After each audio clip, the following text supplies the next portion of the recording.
అమరావతిలో AP CM చంద్రబాబుతో 16వ ఆర్థిక సంఘం సభ్యుల సమావేశం కొనసాగుతోంది. ఈ భేటీకి డిప్యూటీ సీఎం పవన్, మంత్రులు లోకేష్, నారాయణ హాజరయ్యారు. రాజధాని విషయంలో రాష్ట్ర ప్రభుత్వ ఆలోచనల్ని ఆర్థిక సంఘానికి వివరించిన చంద్రబాబు కేంద్రం నుంచి రావాల్సిన నిధులు, సాయంపై చర్చించారు. అంతకుముందు అమరావతి ఫోటో ఎగ్జిబిషన్కు ఆర్థిక సంఘం సభ్యులు వీక్షించారు.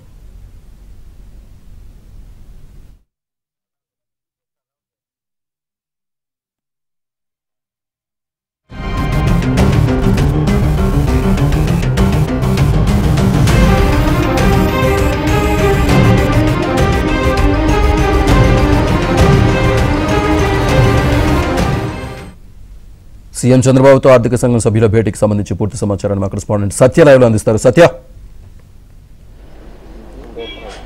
దేశంలోని అన్ని ప్రాంతాల సమగ్రాభివృద్ధికి ఉద్దేశించినటువంటి ఆర్థిక సంఘం 16వ ఆర్థిక సంఘం. ఈ 16వ ఆర్థిక సంఘం నేడు ఏపీలో పర్యటిస్తుంది. నేటి నుంచి ఈ నెల 18వ తారీఖు వరకు కూడా ఈ పర్యటన కొనసాగబోతోంది.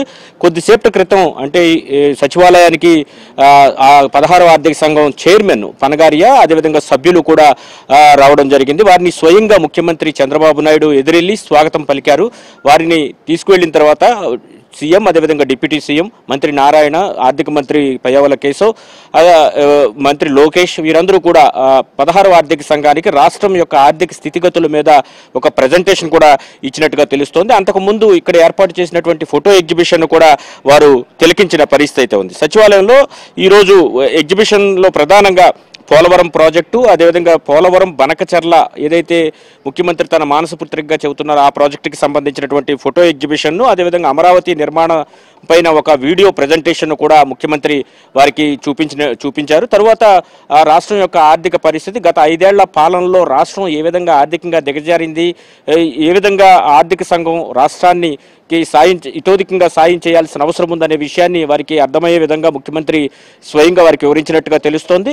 దీంతో పాటు ఏదైతే కేంద్ర ప్రభుత్వం ఇచ్చే సాయం అది ఇంకా మరింతగా పెంచే విధంగా సిఫార్సులు చేయాలని కూడా ఆర్థిక సంఘ చైర్మన్ ముఖ్యమంత్రి స్వయంగా కోరినట్టుగా తెలుస్తుంది. అదేవిధంగా రాజధాని విషయంలో రాష్ట్ర ప్రభుత్వ ఆలోచనలు కూడా ముఖ్యమంత్రి వారికి వివరించినట్టుగా తెలుస్తోంది. కేంద్రం నుంచి రావాల్సిన నిధులు, అందాల్సిన ప్రత్యేక సాయం వంటి వాటి అంశాలపైన కూడా ఫైనాన్స్ కమిషన్ సభ్యులకు, అదేవిధంగా చైర్మన్కు కూడా ముఖ్యమంత్రి స్పెషల్ ప్రజెంటేషన్ ఇచ్చారు.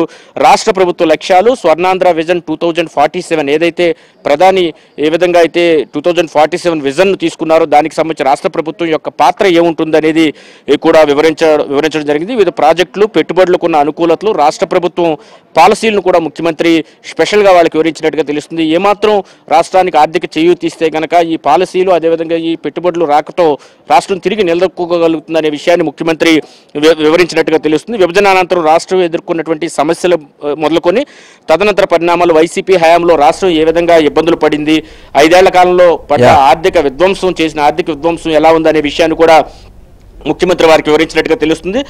కాబట్టి కేంద్రం తగు విధంగా కేటాయింపులు చేసేలాగా ఆర్థిక సంఘం సిఫార్సు చేయాలని కూడా ముఖ్యమంత్రి 16వ ఆర్థిక సంఘాన్ని విజ్ఞప్తి చేసినట్టుగా తెలుస్తోంది. అటు డిప్యూటీ సీఎం కూడా, అదేవిధంగా మంత్రి నారాయణ వీరందరూ కూడా దీంట్లో పాల్గొన్నారు. ముఖ్యంగా ఈ 16వ ఆర్థిక సంఘం నిధుల్లో అర్బన్ లోకల్ బాడీస్కి సంబంధించి షేర్ ఎక్కువ ఉంటుంది. కాబట్టి అర్బన్ లోకల్ బాడీస్లో సర్వీసెస్ ప్రజలకు ఇవ్వాలంటే దానికి అవసరమైనటువంటి నిధులు వచ్చే విధంగా చర్యలు తీసుకోవాలని ఆర్థిక సంఘ సభ్యులను కోరినట్టుగా తెలుస్తోంది. అదేవిధంగా మరింత ముందుకు రాష్ట్రం వెళ్లాలంటే ఖచ్చితంగా కేంద్ర స్థాయి, అదేవిధంగా ఉండే విధంగా ఆర్థిక సంఘం సిఫార్సు చేయాలని కూడా వారు కోరినట్టు తెలుస్తుంది. Right, thank you Satya.